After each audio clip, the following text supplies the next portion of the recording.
இமயமலையில் உள்ள ஒரு குகையில் வசிக்கும் ஒரு யோகிதான் துறந்துவிட்டதாக உணரலாம். ஆனால் அந்த துறவின் சோதனை அவர் நகரத்திற்கு திரும்பும்போது வருகிறது.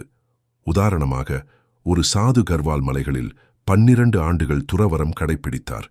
கும்பமேளா என்ற புனித விழாவில் பங்கேற்க அவர் ஹரித்வாருக்கு வந்தார். கண்காட்சியின் சலசலப்பில் யாரோ ஒருவர் தற்செயலாக தனது காலணியை சாதுவின் வெறும் காலில் வைத்தார். சாது கோபமடைந்து, "நீ குருடனா? நீ எங்கே போகிறாய் என்று உனக்கு புரியவில்லையா?" என்று கத்தினார். பின்னர் கோபம் தன்னை ஆட்கொள்ள அனுமதித்ததற்காக அவர் வருந்தி, மலைகளில் 12 ஆண்டுகள் தவம் செய்த காலம் ஒரு நாள் நகரத்தில் வாழ்ந்ததன் மூலம் கழுவப்பட்டது என்று புலம்பினார். இந்த உலகம் நமது துறவு சோதிக்கப்படும் களமாகும்.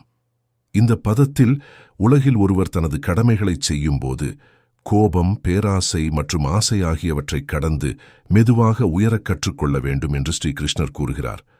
அதற்கு பதிலாக ஒருவர் முதலில் கடமைகளை கைவிட்டால் மனதை தூய்மைப்படுத்துவது மிகவும் கடினம்.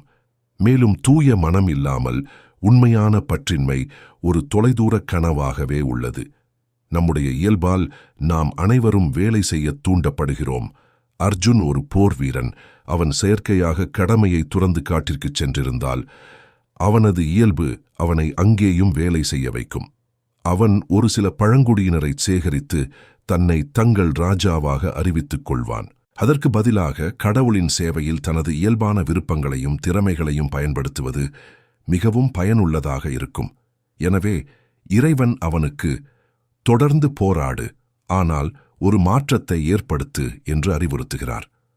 முதலில் ஒரு ராஜ்யத்தை காப்பாற்றும் எண்ணத்தில் நீ இந்த போர்க்களத்திற்கு வந்தாய். இப்போது அதற்கு பதிலாக உன் சேவையை தன்னலமின்றி கடவுளுக்கு அர்ப்பணி. இந்த வழியில் நீ இயல்பாகவே மனதை தூய்மைப்படுத்தி உள்ளிருந்து உண்மையான துறவை அடைவாய்.